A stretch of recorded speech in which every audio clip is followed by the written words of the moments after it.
Chapter में नकाता खोई हुई बिल्ली जिसका नाम गोमा है को ढूंढते हुए बिल्लियों से बात करने जाता है। वहीं उसे एक भूरी पट्टी वाला बिलौटा, जिसको वो कावामूरा कहकर बुलाता है, बताता है कि उसने गोमा को देखा था। आगे जब नकाता उससे गोमा के बारे में पूछता है तो वो बहुत अजीब तरीके से बात करना शुरू कर देता है। नकाता के अनुसार दरअसल बिल्लियों से बात करना बहुत मुश्किल होता है और लास्ट टाइम ओत्सुका से हुई बातचीत को एक एक्सेप्शन कहा जा सकता है। स्पेशली पट्टी वाली बिल्लियों से बात करना मुश्किल होता है, मगर साइमीज बिल्लियों से बात करना सबसे आसान होता है। बदकिस्मती से कोई भी साइमीज बिल्ली उसे यहाँ नहीं मिली थी, क्योंकि उन्हें ज्यादातर घर में पाला जाता है। वो कावामूरा को फिर से फोटो दिखाता है और कहता है कि देखो मिस्टर कावामूरा, ये है गोमा, 1 साल की टोर्टोइस शेल की बिल्ली। क्या तुमने इसे कहीं देखा है? कावामूरा रिप्लाई में उसे सिर्फ टूना और कुछ बांधने की बात करता है। नकाता को कुछ भी समझ नहीं आता है कि वो क्या बोलना चाह रहा है। क्या वो टूना फिश की बात कर रहा था? कावामूरा फिर से वही बात करता है कि अगर टूना होती तो कावामूरा बंध जाता। नकाता बुरी तरह कंफ्यूज हो रहा था कि उसे पीछे से एक हंसने की आवाज आती है। वो पीछे मुड़कर देखता है तो एक स्लिम साइमीज बिल्ली उसे देख रही थी। उस बिल्ली ने नकाता से पूछा कि क्या वो नकाता है। नकाता कहता है कि उसने सही पहचाना और उससे मिलकर उसे खुशी हुई। बिल्ली कहती है कि उसे भी काफी खुशी हुई। फिर एज यूजुअल नकाता अपनी बात शुरू करने के लिए मौसम की बात करने लगता है। वो बिल्ली नकाता को बताती है कि उसका नाम मिमी है और क्योंकि उसके मालिक ओपेरा म्यूजिक के बहुत बड़े फैन हैं, इसलिए उसका नाम मिमी रखा है। इनफैक्ट उसके ऊपर एक गाना भी है, मी चिया मानो मिमी। नकाता कहता है कि उसे म्यूजिक के बारे में कुछ नहीं पता, मगर उसे मिमी से मिलकर बहुत खुशी हुई। नकाता उससे पूछता है कि क्या वो यहीं रहती है, तो मिमी उसे एक 2 मंजिला मकान दिखाते हुए कहती है कि वो तानाबिश के घर, जिसके आगे एक BMW खड़ी है, उसमें रहती है। नकाता उस तरफ देखते हुए सोचता है कि उसे नहीं पता कि BMW क्या चीज है, मगर वहाँ एक कार जरूर खड़ी है, तो हो सकता है मिमी इसी को BMW कह रही हो। मिमी कहती है कि मिस्टर नकाता, वैसे तो मैं बहुत रिजर्व्ड रहती हूँ और ज्यादा दूसरों के मामलों में दखलंदाजी नहीं करती हूँ, मगर वो बिल्ली जिसे आप कावामूरा कहकर बुला रहे थे वो दिमाग से थोड़ा कमजोर है। दरअसल छोटे पर ये किसी बच्चे की साइकिल से टकरा गया था और इसके सर पर चोट आई थी, तभी से वो ऐसा हो गया है। आप भले ही उसके साथ पेशेंटली बात कर रहे थे, तब भी आप उससे कुछ नहीं जान पाएंगे। और मैं बहुत देर से आपको देख रही थी। मैं जानती हूँ कि ये थोड़ा आगे बढ़कर बोलने जैसा है, मगर मैं कुछ कहना चाहूंगी। जिस पर नकाता कहता है कि उसे बिल्कुल भी ऐसा नहीं सोचना चाहिए और इनफैक्ट वो खुश है कि मिमी ने उसे बता दिया। और नकाता भी कावामूरा के जितना ही डम है, वो दूसरों की मदद के बिना कुछ नहीं कर सकता।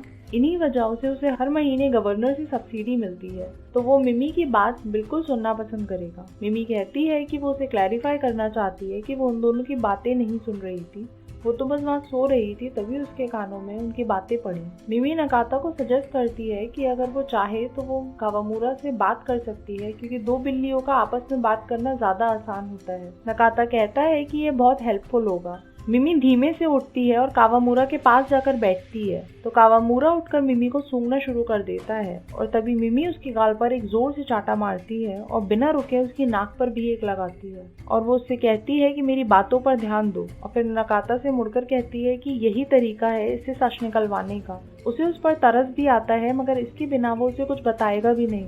वो दोनों बिल्लियां बात करना शुरू कर देती हैं। नकाता सुनने की कोशिश करता है, मगर उसे कुछ समझ नहीं आता। बीच बातचीत में जैसे ही कावामूरा हल्का सा हिचकता तो मिमी उसके मुंह पर एक जोर का तमाचा लगा देती। नकाता सोचता है कि मिमी कितनी स्मार्ट है और उसने जिंदगी में कितनी बिल्लियां देखी, मगर ऐसी नहीं जो ओपेरा सुनती हो और कार के मॉडल्स के नाम जानती हो। खैर, बात खत्म करके मिमी उस बिल्ली को भगा देती है और नकाता की गोद में आकर बैठ जाती है। वो बताती है कि कावामूरा ने उस टॉर्टोइस शेल की बिल्ली को कई बार एक ही जगह देखा था। एक खाली प्लॉट है जिस पर कंस्ट्रक्शन होना है, मगर किसी लीगल मसले की वजह से अभी कंस्ट्रक्शन रुका हुआ है और वहाँ घास उगाई है। लोग वहाँ बहुत कम जाते हैं, मगर वो जगह बिल्लियों के लिए परफेक्ट है। उसने आगे बताया कि ये बिल्ली गोमा एक डरपोक सी बिल्ली है जो ठीक से बोल भी नहीं पाती है और इसीलिए अपने घर का रास्ता नहीं पहचान पाई। नकाता मिमी से पूछता है कि कावामूरा ने गोमा को कब देखा था। मिमी कहती है कि उसने 3-4 दिन पहले देखा था, मगर क्योंकि उसने कहा कि उससे 1 दिन पहले बारिश हुई थी, तो वो जरूर मंडे की बात कर रहा होगा, क्योंकि संडे को बारिश हुई थी। और मिमी कहती है कि वो बस उससे इतना ही मालूम कर पाई। नकाता उसका शुक्रिया अदा करता है, जिस पर मिमी कहती है कि नकातो को उसका शुक्रिया अदा करने की जरूरत नहीं है, क्योंकि उसे हमेशा इन फालतू बिल्लियों से बात करनी पड़ती है और आज इतने सेंसिबल इंसान से बात करना उसके लिए काफी रिफ्रेशिंग रहा। नकाता उससे पूछता है कि एक बात जो उसे अभी तक समझ नहीं आई वो ये कि कावामुरा बार बार उससे टूना के बारे में क्या कहना चाह रहा था। तो मिमी बताती है कि कावामुरा जैसे छोटे बिलौटे की वोकैबुलरी काफी कम होती है, तो उसके लिए जो भी खाने की चीज होती है वो उसे टूना कहकर बुलाता है और वो ज्यादा चीजों के नाम भी नहीं जानता, इसलिए वो बार बार टूना बोल रहा था। नकाता गला साफ करते हुए बोलता है कि उसे भी टूना काफी पसंद है और उसे ईल भी पसंद है। मिमी कहती है कि उसे भी ईल खाना पसंद है, मगर आप उसे हमेशा नहीं खा सकते हो। फिर दोनों की कुछ देर ईल के ख्यालों में खो जाने के बाद मिमी बोलती है कि वो टूना इसीलिए बोल रहा था क्योंकि एक बुरा आदमी वहाँ उस प्लॉट पर बिल्लियों को पकड़ने आता है और बिल्लियां मानती हैं कि गोमा को भी इसी आदमी ने गायब किया है। वो बिल्लियों को कुछ अच्छा खाने को देता है और फिर उन्हें किसी बोरे में भरकर ले जाता है, और गोमा जैसी भूखी और भटकी हुई बिल्ली को ऐसे पकड़ना बहुत आसान रहा होगा। नकाता मिमी से पूछता है कि वो आदमी उन बिल्लियों का क्या करता होगा। मिमी कहती है कि उसे नहीं पता। पहले के दिनों में लोग बिल्लियों को पकड़कर उनकी स्किन से शैमीसेन बनाया करते थे, मगर अब ज्यादातर लोग शैमीसेन नहीं बजाया करते हैं और अब स्किन की जगह प्लास्टिक यूज की जाने लगी है। दुनिया के कई हिस्सों में बिल्लियों को खाया भी जाता है, मगर जापान में ईश्वर की दया से ऐसा नहीं होता है। तो इन दोनों में से कोई रीजन नहीं लग रहा है, रहा तो बस हो सकता है साइंटिफिक एक्सपेरिमेंट। बिल्लियां एक्सपेरिमेंट में बहुत यूज की जाती हैं। मिमी बताती है कि उसकी एक दोस्त के ऊपर टोक्यो यूनिवर्सिटी में एक साइकोलॉजिकल एक्सपेरिमेंट हुआ था। वो नकाता को ये भी बताती है कि कुछ जाहिल लोग बिल्लियों को पकड़ लेते हैं और फिर उन्हें टॉर्चर करते हैं। उन्हें बिल्लियों को सताकर बहुत मजा आता है, जैसे कि उनकी पूंछ काट देना। नकाता कहता है कि किसी की पूंछ काटकर इन लोगों को कैसे मजा मिल सकता है, जिस पर मिमी कहती है कि ये दुनिया ऐसी ही है, उसे नहीं पता कि लोगों को क्या मिलता है ऐसा करके। वो कहती है कि उसने अभी बहुत ज्यादा दिन नहीं देखे हैं, मगर उसने बहुत बुरी से बुरी चीजें होते हुए देखी हैं जो वो खुद सोच भी नहीं सकती। वो कहती है कि ज्यादातर लोग बिल्लियों की ओर देखते हैं और सोचते हैं कि हम बिल्लियों की क्या ही जिंदगी होती है, सिर्फ धूप में पड़े रहना और कोई काम न करना। मगर बिल्लियों की जिंदगी असल में इतनी आसान नहीं होती है। हम पावरलेस होते हैं, एक कमजोर प्राणी जिनके बहुत जल्दी चोट लग जाती है।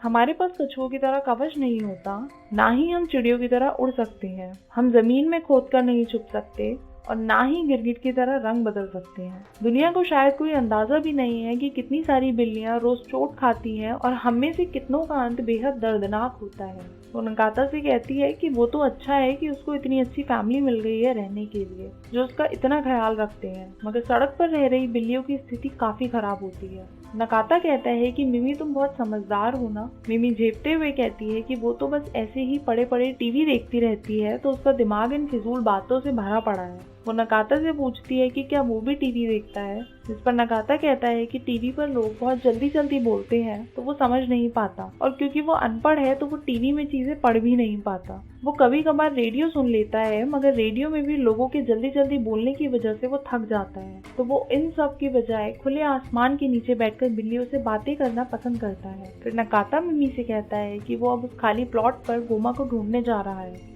मिमी कहती है कि उस बिलौटे ने उस आदमी का हुलिया कुछ ऐसा बताया था कि वो काफी लंबा है, चमड़े के बूट्स पहनता है, एक हैट लगाता है और बहुत तेज चलता है। बिल्लियां उसे देखकर इधर उधर भागना शुरू कर देती हैं।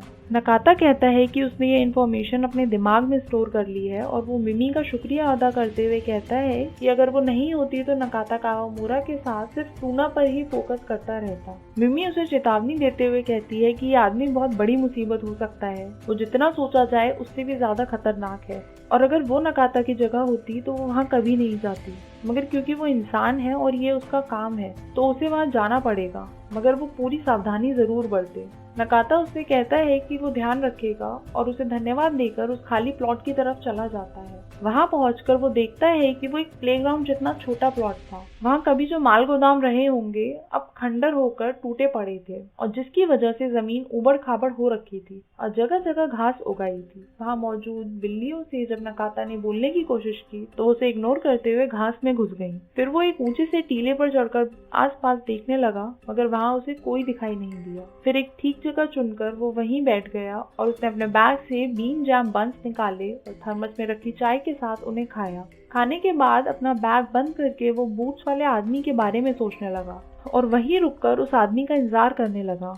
दोस्तों, हारुकी मुराकामी की कहानी लेखन में सबसे खूबसूरत है उनका मेटाफर्स यानी रूपक अलंकार का उपयोग। अब यहाँ प्लॉट में जब नकाता आराम से लेटता है तो लेखक नकाता की जिंदगी के छोटे पहलू को कुछ इस तरह बताते हैं। वो लिखते हैं कि समय नकाता के लिए बहुत बड़ा मुद्दा नहीं है, उसके पास तो घड़ी भी नहीं है, वो अपनी समझ से समय अनुसार काम करता है। उसके लिए सुबह सूरज निकला और उजाला हुआ, फिर सूरज डूबा और अंधेरा हो गया, और अंधेरा होने पर वो पब्लिक बाथ्स में नहाता है और नहाकर घर आने पर वो सो जाता था। उसका पेट उसे आभास करा देता कि उसे कब खाना खाना है। महीना खत्म होने पर वार्ड में से कोई ना कोई उसे याद दिला देता है कि उसे सब्सिडी लेनी है। अगले दिन वो हमेशा पास के ही नाई के यहाँ अपने बाल जरूर कटवाता। हर गर्मियों में वार्ड ऑफिस से कोई उसे ईल खिला देता था और नए साल पर वो उसके लिए चावल के केक लाते थे। इसके साथ ही लेखक नकाता के प्रेजेंट मोमेंट को भी कुछ इस तरह मेटाफोरिकली बताते हैं। बैठने के बाद नकाता ने अपने शरीर को आराम करने दिया, अपने दिमाग को बंद कर दिया, जिससे चीजें उसके माध्यम से बहने लगी। ये इसके लिए स्वाभाविक है, कुछ ऐसा जो उसने बचपन से किया था, बिना किसी दूसरे विचार के। बहुत पहले से उसकी चेतना की सीमाएं तितली की तरह इधर उधर लहरा रही थी। इन सीमाओं के परे एक अंधेरी खाई है। कभी कभी उसकी चेतना सीमा पर उड़कर जाती और चक्करदार काली दरार पर मंडराती, लेकिन नकाता अंधेरे से नहीं डरता था और ना ही उसे इस बात का डर था कि वो कितना गहरा है। उसे डरना भी नहीं चाहिए। अंधेरे से अथाह भरा वो संसार, वो भारी सन्नाटा और अराजकता पहले से ही उसका हिस्सा है, अब पुराना मित्र बन चुका है। नकाता इस बात को अच्छी तरह समझ चुका है। उस दुनिया में कोई लेखन नहीं है, हफ्ते के दिन नहीं है, कोई डरावना गवर्नर नहीं है, ओपेरा नहीं है और ना ही BMW है, कोई कैंची नहीं है और ना ही हैट है। दूसरी ओर वहाँ स्वादिष्ट ईल भी नहीं है और ना ही स्वादिष्ट जैम बीन बन है। वहाँ सब कुछ है मगर हिस्से नहीं है। क्योंकि कोई हिस्से नहीं है तो एक चीज को दूसरी चीज से बदलने की आवश्यकता भी नहीं है। कुछ हटाने या कुछ जोड़ने की भी जरूरत नहीं है। आपको वहाँ मुश्किल चीजों के बारे में सोचना नहीं पड़ता, बस खुद को इसमें डुबो देना होता है। और नकाता के लिए इससे बेहतर कुछ नहीं हो सकता। तो यहाँ वो कभी कभी बीच में झपकी ले रहा था और जब वो नींद में होता तो उसकी इंद्रियां बिल्कुल सजग रूप से प्लॉट पर नजर रखती, ताकि अगर कुछ हो या कोई आए तो वो जग सके और वो कर सके जो उसे करना है। आसमान में ग्रे रंग के बादलों से एक लाइन सी बन गई थी, मगर बारिश नहीं होने वाली थी। ये बात सारी बिल्लियों को मालूम थी और नकाता को भी।